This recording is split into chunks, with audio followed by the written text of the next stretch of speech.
ही नहीं सकता कि व्हाट्सएप ग्रुप में ना गया, ठीक है ना।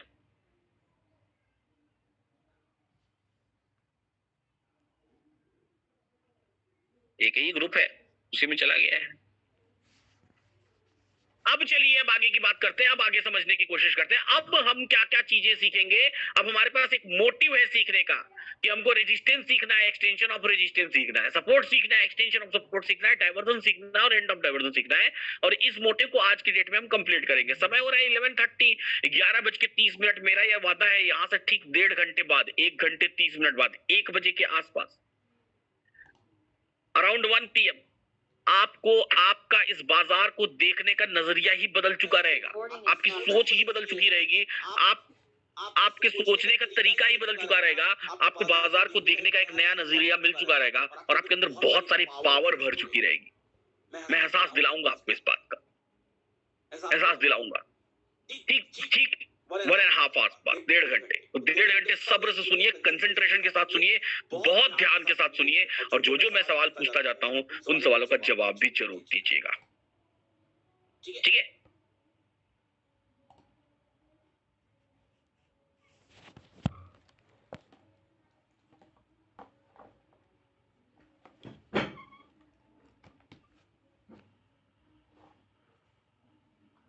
चलिए आगे की बात करते हैं।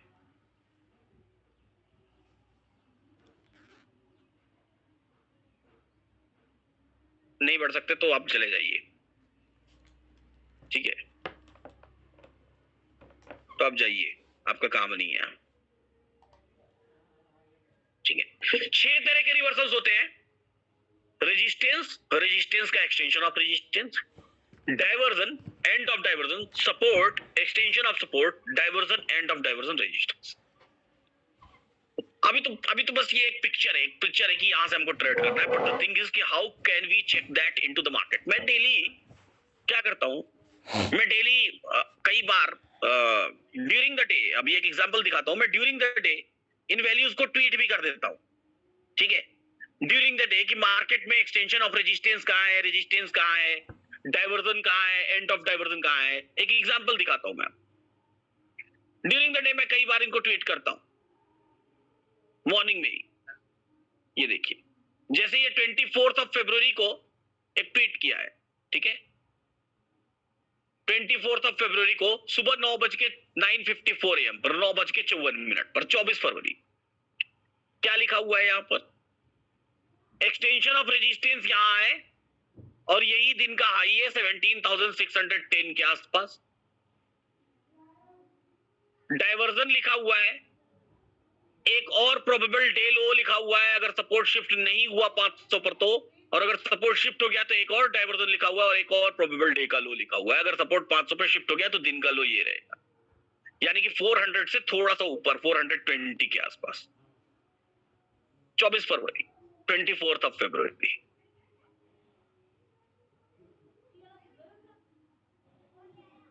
तो ये दिन में कैलकुलेशन है, मॉर्निंग में 9:54 AM पर जब बाजार यहां कहीं चल रहा है, इस दौरान ये कैलकुलेशन करके और एक ट्वीट कर दिया, यही वाला है 24 मैं लिख के रखता हूं, यहां बना के रखता हूं, मार्किंग करके रखता हूं, 22, 23 और ये 24 फरवरी मतलब कल ही।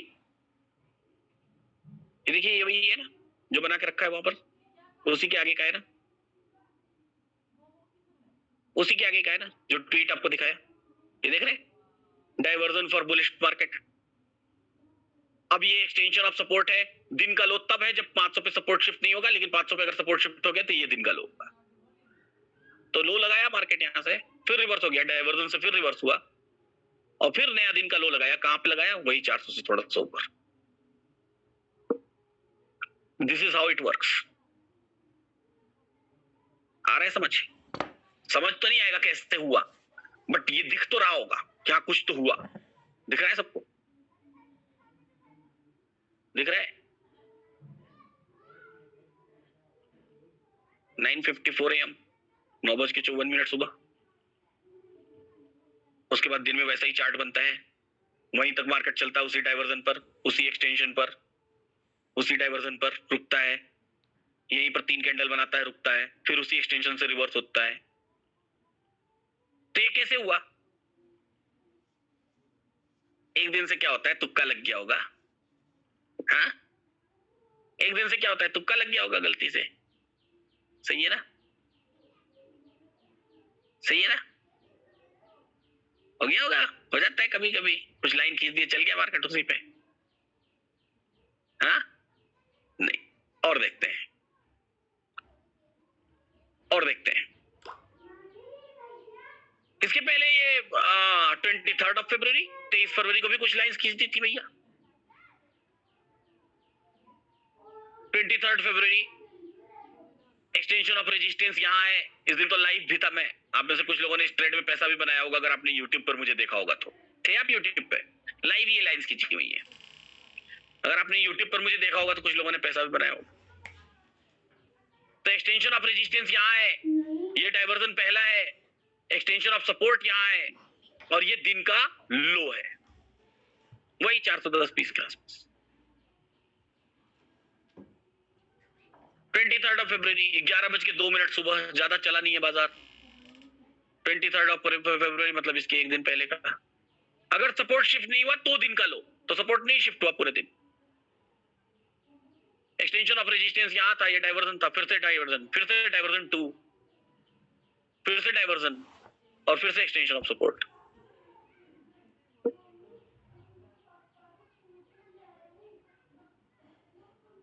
तो this is what the theory is, यही थ्योरी है। अब इसको समझने की कोशिश करते हैं। इसको समझने के लिए हमको क्या करना पड़ेगा? नहीं, क्लियर नहीं होगा कैसे खींचा ये, नहीं, ये क्लियर नहीं होगा। बस क्लियर ये होगा कि हाँ, कुछ लाइंस पहले जरूर खींची जा रही हैं, जिन लाइंस के अकॉर्डिंग बाजार चल रहा है। ये बात तो क्लियर है ना? कुछ लाइंस पहले जरूर, ये देखिए 22 फरवरी, कुछ लाइंस पहले जरूर खींची जा रही हैं, जिन लाइंस के अकॉर्डिंग बाजार चल रहा है। ये 22 फरवरी दिख रहा है। मॉर्निंग में 10:07 AM 10:07 सुबह एक ट्वीट किया गया। ये डाइवर्जन है, प्रोबेबल डे हाई भी यही है, दिन का हाई यही है। ये डाइवर्जन 1 है, ये एक्सटेंशन ऑफ सपोर्ट है, और प्रोबेबल डे लो 600 के आसपास, 600 के आसपास दिख रहा है। ये खाली चार्ट दिख रहा है सबको, खाली चार्ट दिख रहा है। अब देखिए इस तरफ, कौन सी डेट का है? 22 फेब। चलते हैं 22 फेब को, ये आगे 22 फेब, ये वही है। प्रोबेबल डे हाई डाइवर्जन 2,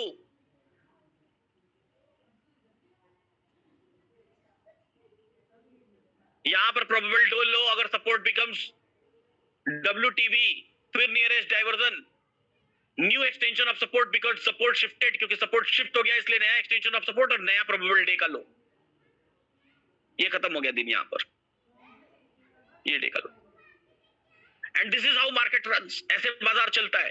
अब हम लोग समझते हैं। इसको समझने के लिए सबसे पहले हमको इस ऑप्शन चेन को समझना पड़ेगा। जब भी आप एलटीपी कैलकुलेटर को लॉग इन करेंगे, सब समझ में आएगा धीरे धीरे। जब भी आप एलटीपी कैलकुलेटर को लॉग इन करेंगे तो आपको क्या चीजें दिखाई देती हैं? सबसे पहले बीच में आपको दिखाई देती है स्ट्राइक प्राइस। क्या दिख रही है यहाँ पर बीच में? इन स्ट्राइक प्राइसेस का ऑर्डर देखिएगा, देखना बहुत जरूरी है। बीच में आपको दिखाई दे रही स्ट्राइक प्राइसेस, ऑर्डर देखिए। सबसे ऊपर सबसे छोटा नंबर लिखा हुआ है 17,000, 17,050, 17,100, 17,150, यानी कि ये इंक्रीजिंग ऑर्डर में ऐसे लिखी हुई है। सबसे ऊपर स्मॉलेस्ट नंबर और सबसे नीचे लार्जेस्ट नंबर। दिख गया सबको? बहुत स्लो बता रहा हूं। सबसे ऊपर स्मॉलेस्ट नंबर, सबसे नीचे लार्जेस्ट नंबर। ये बात सबको समझ में आ गई? किसी को कोई डाउट इस बात में? किसी को कोई डाउट इस बात में?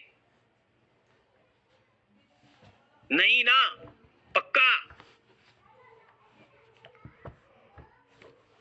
यानी कि जब बाजार ऊपर की तरफ जाएगा तो वो ऑप्शन चेन में कौन सी डायरेक्शन में जाएगा, इस बात का पता लगाने के लिए सबसे पहला जो कॉन्सेप्ट हमको समझना है, that is the concept of imaginary line. Imaginary line का कॉन्सेप्ट। इमेजिनरी लाइन क्या होती है? आपको दिख रही है यहां पर एक रेड कलर की थिन लाइन? दिख रही है कि नहीं दिख रही है? एक रेड कलर की थिन लाइन दिख रही है सबको? This red thin line is called imaginary line. कौन सी दो स्ट्राइक प्राइसेस के बीच में है, जरा देखिए। ये रेड लाइन कौन सी दो स्ट्राइक प्राइसेस के बीच में है, जरा देख के बताइए मुझे। बहुत मेरे को ऐसा लगता है कि इस वेबिनार में इतने सारे लोग बैठे हुए हैं लेकिन जवाब देने वाले शायद 50 60 70 लोग हैं। बाकी लोग क्या कर रहे हैं, सो रहे हैं क्या, नींद में है क्या? भैया जवाब नहीं देंगे तो समझ नहीं आएगा। अब देखिए कितने लोग सिंगल स्ट्राइक प्राइस लिख रहे हैं, कुछ लोग 500 लिख रहे हैं, कुछ लोग 550 लिख रहे हैं, कुछ लोग 750 लिख रहे हैं। क्यों भाई? कौन सी दो स्ट्राइक प्राइसेस के बीच में है? 450 एंड 500। कुछ लोग अकेली स्ट्राइक प्राइस लिख रहे हैं, 450 लिख दे रहे हैं या 500 लिख दे रहे हैं। भैया आपके सिंगल होने का फ्रस्ट्रेशन इन स्ट्राइक प्राइस की जोड़ियों पर ना निकालें।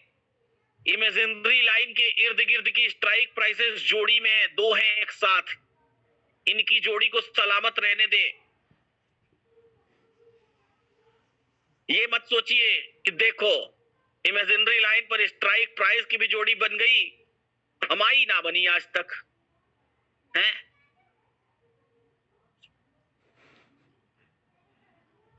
तो दो है जोड़ी में, 450 एंड 500। क्यों है 450 एंड 500 जोड़ी में, क्यों है?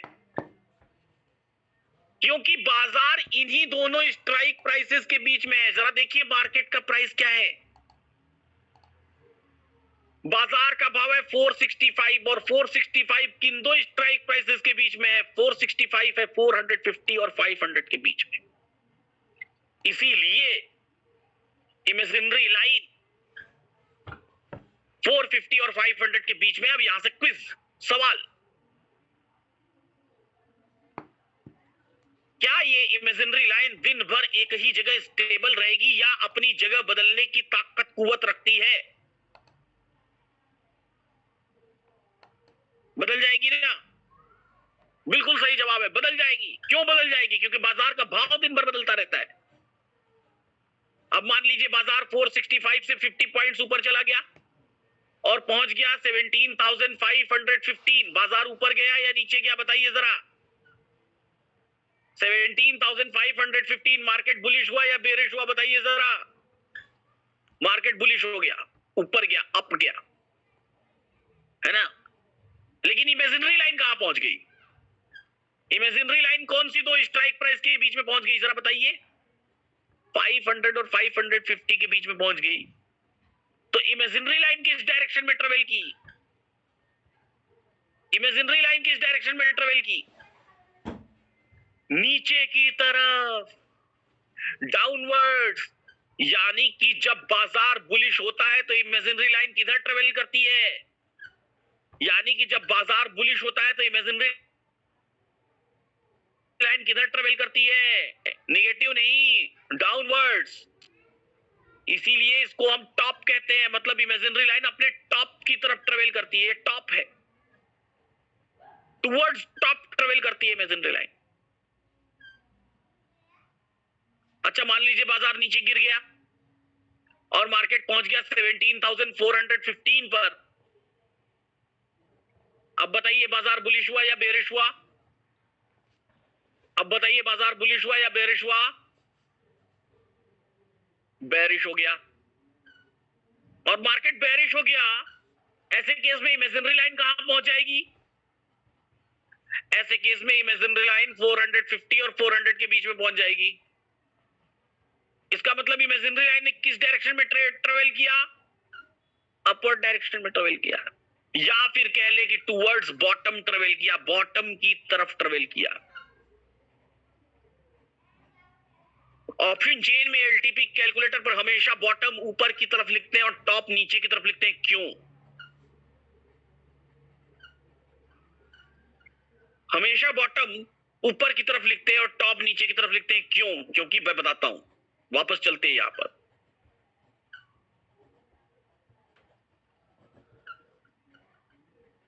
आप सबने अपने जीवन में कोई ना कोई परीक्षा तो दी ही होगी।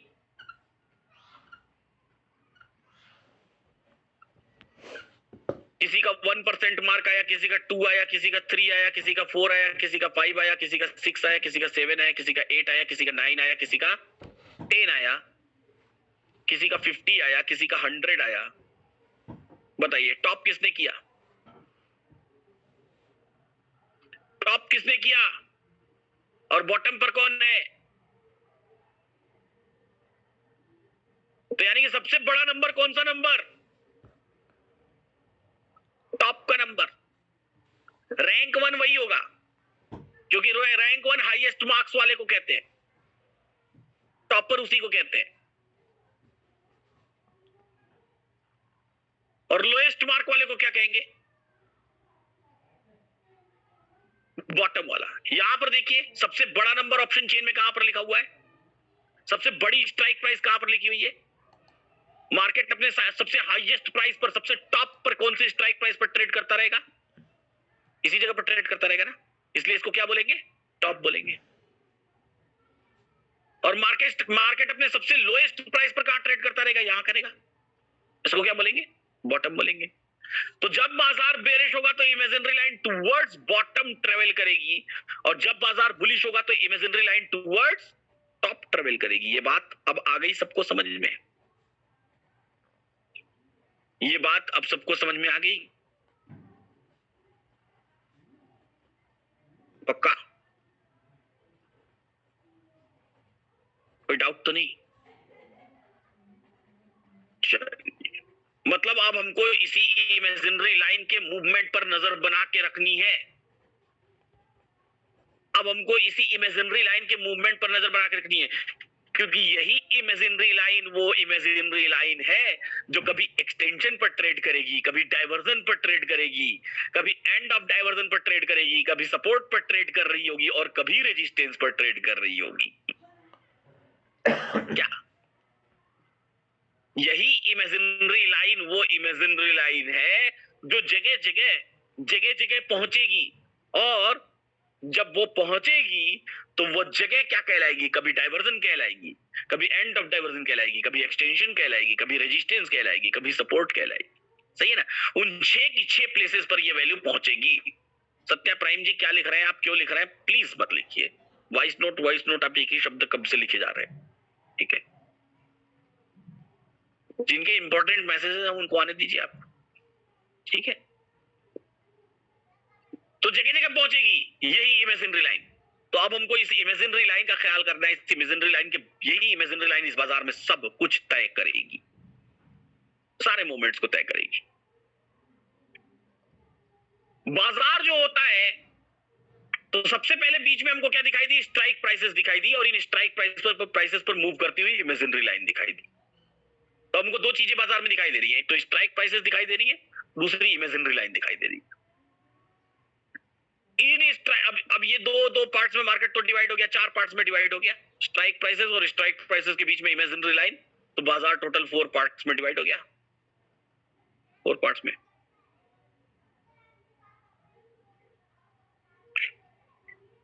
इन स्ट्राइक प्राइसेस के लेफ्ट हैंड साइड पर कॉल्स का डेटा और राइट हैंड साइड पर पुट्स का डेटा दिखाई देता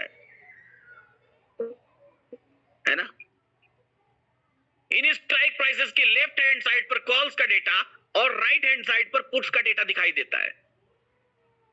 यानी कि राइट हैंड साइड पर जितना भी डेटा आपको दिखाई दे रहा है, ये सारा का सारा डेटा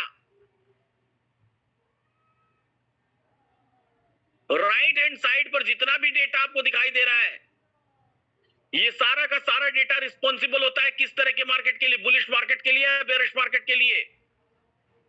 कौन से मार्केट के लिए रिस्पॉन्सिबल होता है? पुट साइड का डेटा बुलिश मार्केट के लिए रिस्पॉन्सिबल होता है।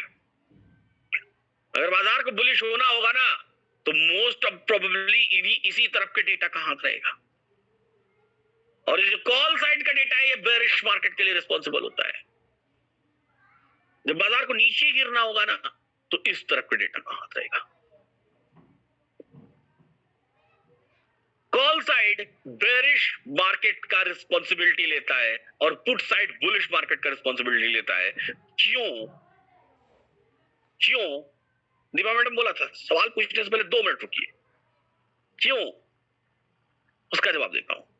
बिकॉज ये मार्केट राइटर्स का मार्केट कहा जाता है। अब राइटर कौन होते हैं भैया? ये क्या नया शब्द आ गया? राइटर्स का बाजार होता है, समझाऊंगा राइटर कौन होते हैं, लेकिन उससे पहले देखते हैं आप आप इस बाजार में क्या करते हैं? आप एज अ बायर इस बाजार में इन प्रीमियम्स की खरीदारी करते हैं, खरीदते हैं ना? आपको अगर एक कॉल ऑप्शन खरीदना होगा तो 17,500 वाला कॉल ऑप्शन आप खरीद लेंगे, 94 रुपीज का मिल रहा है, या बोलेंगे छोड़ो उतना महंगा कौन खरीदेगा, 73 वाला खरीद लो, सस्ता पड़ रहा है। सही है, खरीदा ना, खरीद लिया। जब खरीद लिया तो आप क्या कहलाए? बायर कहलाए। अरे नहीं खरीदा क्यों बोल रहे हैं भाई, खरीद लीजिए ना, एज्यूम ही तो करने के लिए बोल रहा हूं। कुछ भी खरीद लीजिए, जो आपकी इच्छा हो वही खरीद लीजिए, आपकी मर्जी, जो आपकी इच्छा हो। काहे मोल ताल कर रहे हैं, पैसा थोड़ी मांग रहा हूं, जो आपकी मर्जी वो खरीद लीजिए। जब खरीद लिए तो आप क्या कहलाए? बायर कहलाए। सही है, लेकिन किसी ने तो आपको बेचा होगा ना, किसी ने तो आपको बेचा होगा ना। हाँ, किसी ने तो आपको बेचा होगा इस वैल्यू को। बेचने वाले दो तरह के लोग हो सकते हैं, बेचने वाले दो तरह के लोग हो सकते हैं। पहला, जिसकी मार्केट में अभी तक कोई पोजीशन नहीं है, पहला जिसकी बाजार में अभी तक कोई पोजीशन नहीं है। I bought 1 lot of 17,700 strike price of Nifty at ₹73। ठीक है, मैंने निफ्टी का 17,700 का स्ट्राइक प्राइस का कॉल ऑप्शन 73 रुपीज में खरीदा। तो इसमें दो तरह के बिकवाल हो सकते हैं, आइदर और, या तो इसने बेचा या तो इसने बेचा। कौन कौन बेचने वाला हो सकता है, क्या क्या प्रोबेबिलिटी है? एक, ए sold who did not have any existing position। मतलब ए ने अपना एक नया ट्रेड इनिशिएट किया, उसके पास उसकी पहले से कोई पोजीशन नहीं थी, उसने पहले खरीदने के बजाय उसने पहले बेचना प्रीफर किया इस पर्टिकुलर स्ट्राइक प्राइस के प्रीमियम को। जैसे आप शेयर्स तो बेच देते हैं ना इंट्राडे में, कैश में हम दोनों काम कर सकते हैं। कैश में जैसे मान लीजिए ये चल रहा है स्टॉक कोई सा भी, मान लीजिए ये बिरला सॉफ्ट है, बिरला सॉफ्ट को हम क्या करते हैं, 285 रुपए बेच देते हैं, नीचे आता है 80 तो खरीद लेते हैं। सही है ना, 285 पर हम बेच देते हैं, नीचे आता है 80 तो खरीद लेते हैं। वैसे ही इन प्रीमियम्स को भी हम पहले बेच सकते हैं, खरीदने से पहले पहले बेच दिया और बाद में जब ऊपर उसका भाव नीचे गिरेगा तो खरीद लेंगे। तो ए ने बेचा जिसके पास पहले से कोई पोजीशन नहीं थी, या फिर कह ले कि be sold who was already having 17,700 C from rupees 53/103/ any price, किसी भी प्राइस से। मान लीजिए बी ने बेचा जिसके पास पहले से, जिसने ये कॉल ऑप्शन खरीद रहा था, जैसे जैसे आपने ये कॉल ऑप्शन खरीद लिया तो कहीं ना कहीं तो जाके बेचेंगे ना आप। जब आपने इसको 73 में खरीदा तो आगे चल के बेचेंगे भी तो सही। वैसे ही बी था जिसके पास पहले से ये पोजीशन थी, मान लीजिए 50 रुपए से थी, मान लीजिए 103 रुपए से थी, या किसी भी प्राइस से आप मान लीजिए उसके पास थी, उसने 73 पर आपको बेच दिया। तो दोनों सेलर तो दोनों हुए, बेचने वाले दोनों हुए, लेकिन एक जिसने पोजीशन नई इनिशिएट की, इसको हम राइटर कहेंगे, और ये तो अपनी पोजीशन स्क्वायर ऑफ कर रहा है, ये सेलर है, ये सेलर है, ये तो स्क्वायर ऑफ कर रहा है बस अपनी पोजीशन। लेकिन असल में नई पोजीशन जिसने क्रिएट की वो क्या कहलाएगा? राइटर कहलाएगा। आया समझ राइटर कौन होता है? आ गया समझ में राइटर कौन होता है? जो नई पोजीशन, बेचने वाली नई पोजीशन इनिशिएट करेगा वो राइटर कहलाएगा। ठीक है, इसमें रिपीट क्या करना है, लिखा हुआ है पढ़िए। चिंटू को बुलाइए। चिंटू कौन? आपके पड़ोस के 14 साल का बालक। उसको बोलिए चिंटू बेटा जरा रिपीट करके इसको पढ़ो तो क्या लिखा हुआ है। चिंटू बोला चाचा आपने एक पोजीशन खरीदी, एक लॉट निफ्टी की 17,700 पे 73 रुपया आपका। चाचा यहाँ ये लिखा हुआ है कि यहाँ दो तरह के लोग आपको ये पोजीशन बेच सकते हैं, एक जिसके पास पहले से कोई पोजीशन नहीं है चाचा, और दूसरी जिसके पास पहले से एक ऑलरेडी कॉल ऑप्शन खरीद के रखी हुई है, जैसे आप जो खरीद लिए वो आप आगे चल के बेचेंगे ना। तो जिसके पास ऑलरेडी पोजीशन रखी हुई है वो क्या कहलाएगा, वो सेलर कहलाएगा, और जिसके पास कोई पोजीशन नहीं है वो क्या कहलाएगा, वो राइटर कहलाएगा। क्योंकि जिसके पास पहले से पोजीशन रखी हुई है उसने तो पोजीशन स्क्वायर अप कर लिया, वो बाजार से गायब हो गया, उसका बाजार में कोई काम नहीं है। लेकिन जिसने नई पोजीशन बनाई वो बाजार में एग्जिस्टिंग है, उसका बाजार में अभी भी काम बना हुआ है ना, क्योंकि अब उसकी पोजीशन बन गई, आपका अभी बाजार में कोई काम नहीं है। इस पूरे ट्रांजैक्शन में जैसे ही आपने पोजीशन बेची आपका बाजार से काम खत्म, जिसके पास पहले से पोजीशन है उसने बेची, उसका बाजार से काम खत्म। लेकिन नया आदमी बाजार में इंटर कौन हुआ, ये हुआ ना, ये बाजार में आगे तक चलता रहेगा ना। तो जिनका काम खत्म उनसे क्या लेना देना, लेकिन जो आगे नया इनिशिएट किया अपने ट्रेड को वही तो राइटर कहलाया। आ गई बात समझ में, आई बात समझ में? बहुत आसान सी बात बताई मैंने, कुछ कठिन नहीं बताया। कुछ कठिन बोला क्या?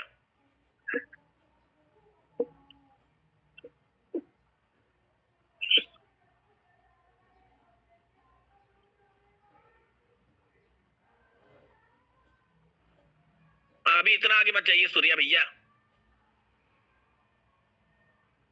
पीसी क्या फर्क पड़ता है? कोई फर्क नहीं पड़ता है जी। आप भी राइटर बन सकते हैं, बस बायर से थोड़ी सी ज्यादा मार्जिन लगती है, आप भी राइटर बन सकते हैं, कभी बेच सकते हैं। आप पोजीशन को बेच दीजिए, बायर से ज्यादा मार्जिन लगेगी। अब समझिएगा आगे की बात। राइटर कोई मंगल ग्रह से आया हुआ प्राणी नहीं है, हमारे और आपके बीच का ट्रेडर ही है, ठीक है? अब समझिए आगे की बात।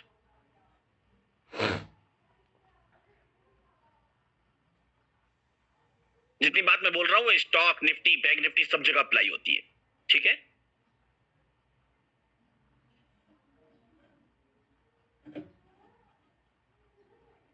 आगे की बात यह है कि जब आप इस पोजीशन को देखना शुरू करते हैं, जब आप इन वैल्यूज को देखना शुरू करते हैं, जब राइटर के से आप ये पोजीशन खरीदते हैं एज अ बायर, तो आपकी राइटर के साथ एक शर्त लगती है। क्या लगती है? एक शर्त।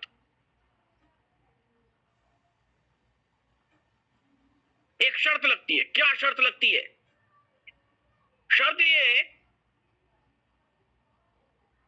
सुनिएगा ध्यान से। अभी अब इसके बाद क्विज आएगा, क्विज का जवाब देना है, तो क्विज का जवाब देना है तो ध्यान से सुनिएगा।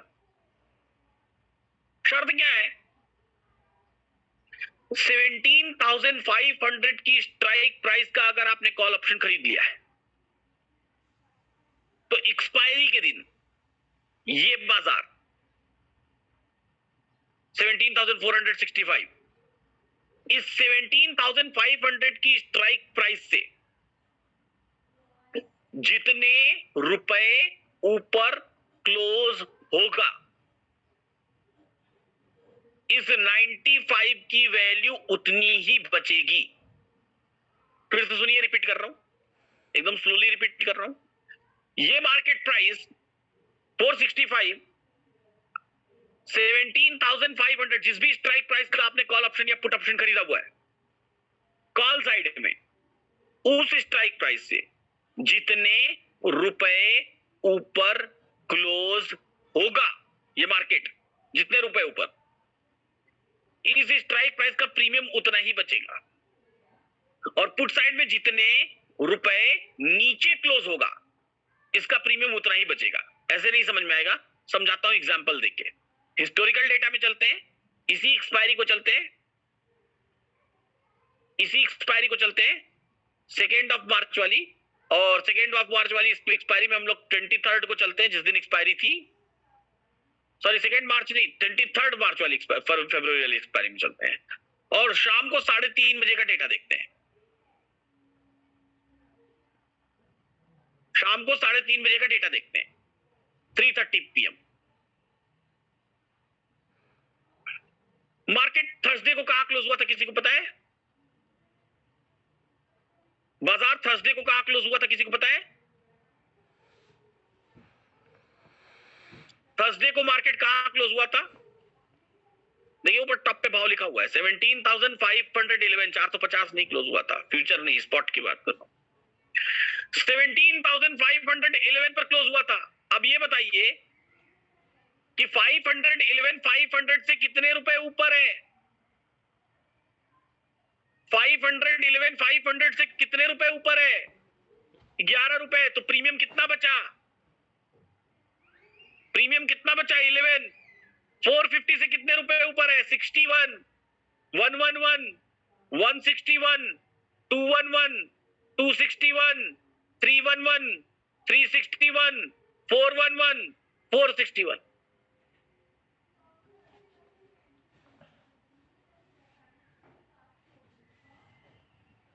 आए समझ?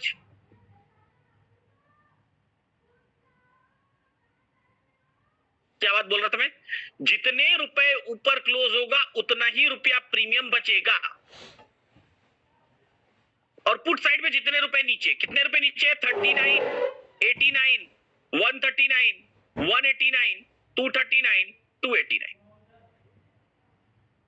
जोड़ घटा हुआ है, नहीं समझ में आया तो जाके 5वीं चौथी की मैथमेटिक्स पढ़िए, चौथी क्लास में जाके मैथमेटिक्स पढ़िए, जोड़ घटा हुआ है। तीसरी क्लास में भी पढ़ लेंगे तो काम चल जाएगा। सिंपल जोड़ घटा हुआ है। 511 में से 500 को घटा दिया तो 11 रुपए आ गया, वही वैल्यू यहां भी आई, वही वैल्यू यहां भी आई। सिंपल जोड़ घटा हुआ है। अगर नहीं समझ में आया तो फिर आप किसी काम के नहीं, छोड़ दीजिए स्टॉक मार्केट। 511 में से 500 को घटा दिया, कितना आया बताइए? 511 में से 450 को घटा दिया, कितना आया बताइए? जो आया वही यहां दिखाई दे रहा है।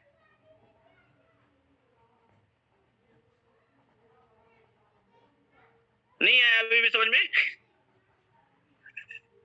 एक्सपायरी के दिन बाजार जिस जगह पर क्लोज हुआ उस वैल्यू में से स्ट्राइक प्राइस को घटा दीजिए तो उसका प्रीमियम उतना ही बचता है वहां पे।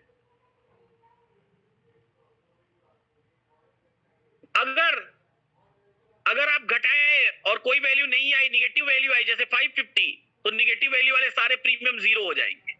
देखिए सब जीरो हो गए ना। और स्ट्राइक प्राइस में से मार्केट प्राइस को घटा दीजिएगा, और अगर निगेटिव वैल्यू आई तो सारे प्रीमियम जीरो हो जाएंगे। हो गए ना जीरो? सब प्रीमियम जीरो हो जाएंगे। अब ध्यान से देखिए, तो ये इमेजिनरी लाइन को आप ध्यान से देखिए। इमेजिनरी लाइन दिख रही है सबको? कहां पर है इमेजिनरी लाइन? 511 पे। कॉल साइड में इमेजिनरी लाइन के नीचे के सारे प्रीमियम्स क्या हो गए, और पुट साइड में इमेजिनरी लाइन के ऊपर के सारे प्रीमियम्स क्या हो गए। तो अब अगर मैथमेटिक्स नहीं समझ में आई तो ज्ञान समझ लीजिए कि जो ये इमेजिनरी लाइन दिख रही है इसमें कॉल साइड में इसके नीचे के सारे प्रीमियम जीरो हो जाते हैं, और पुट साइड में इमेजिनरी लाइन के ऊपर के सारे प्रीमियम जीरो हो जाते हैं। क्या इनके पास कोई वैल्यू बची क्या? कोई पैसा बचा क्या? कोई पैसा बचा क्या? और जिसके पास कोई पैसा ना हो उसको इंग्लिश में क्या कहते हैं? जिसके पास कोई पैसा ना हो उसको इंग्लिश में क्या कहते हैं? Hindi to English translation. मेरे पास कोई पैसा नहीं है। एक तो आई डोंट हैव मनी, और इसी को इंग्लिश टू हिंदी लिख दीजिए, आई am out of the money. का मतलब क्या हुआ? मैं पैसे से बाहर हूं। गूगल ट्रांसलेट नहीं कर पाया। दिस इज अ फ्रेज, एक फ्रेज होता है जिसमें लगता है मेरे पास पैसा नहीं है, I am out of the money. आई बात समझ में? इसीलिए कॉल साइड में इमेजिनरी लाइन के नीचे की सारी स्ट्राइक प्राइसेस को क्या कहते हैं? कॉल साइड में इमेजिनरी लाइन की नीचे की सारी स्ट्राइक प्राइसेस को आउट ऑफ द मनी की स्ट्राइक प्राइसेस, यानी कि ओटीएम जिसको आम भाषा में कहते हैं, इसलिए उसको ओटीएम कहा जाता है। आई बात समझ में? और पुट साइड में इमेजिनरी लाइन के ऊपर की सारी स्ट्राइक प्राइसेस को क्या कहते हैं? ओटीएम। और जिसके पास पैसा बचा उसको क्या कहते हैं? जिसके पास पैसा है उसको क्या कहते हैं? In the money, ITM. और पुट साइड में इमेजिनरी लाइन के नीचे इन द मनी, आईटीएम। आया समझ क्यों कहते हैं इन द मनी और आउट ऑफ द मनी? अब यहीं से खेल शुरू होता है। बाजार का इमीडिएट रिएक्शन, इमीडिएट रिएक्ट कैसे करता है बाजार? इसी एटीएम और ओटीएम की वजह से रिएक्ट करता है। कैसे करता है अब आप मुझे बताइएगा। जैसे आप अगर राइटर होते, आप अगर बिकवाल होते और आपने ये 95 रुपीज का प्रीमियम बेच दिया होता और आपने बायर से शर्त लगाई कि अगर 500 के ऊपर मार्केट चला गया तो मुझे तुमको पैसा देना पड़ेगा, यही शर्त है ना? अगर 500 से ऊपर बाजार चला गया तो आपको बायर को पैसा देना पड़ेगा प्रीमियम के फॉर्मेट में। तो क्या आप चाहते क्या कि बाजार 500 से ऊपर जाए? कभी चाहते? कभी चाहते क्या कि बाजार 500 से ऊपर जाए? नहीं चाहते। और अगर नहीं चाहते तो आप यहां क्या करते? आप यहां और राइटिंग करते हैं ना। अपने दोस्तों को भी बोलते कि और राइटिंग करो यार, अपने पूरे रिश्तेदारों को भी बोलते कि भाई इस प्रीमियम को और बेचो, इससे ऊपर मार्केट नहीं जाना चाहिए। और अगर आप कोई कंपनी होते तो पूरी कंपनी का जी जान लगा देते। सही है? अगर कोई आप एंटिटी होते, अगर कोई आप एफआईआई होते, foreign institutional investor, domestic institutional investor, तो आप इस प्रीमियम पर इतनी राइटिंग कर डालते, इतनी राइटिंग कर डालते, इतनी राइटिंग कर डालते कि बाजार को इससे ऊपर जाने नहीं देते। लेकिन सवाल इस बात का है कि अगर आप राइटिंग करते तो कोई ना कोई तो खरीदता ना।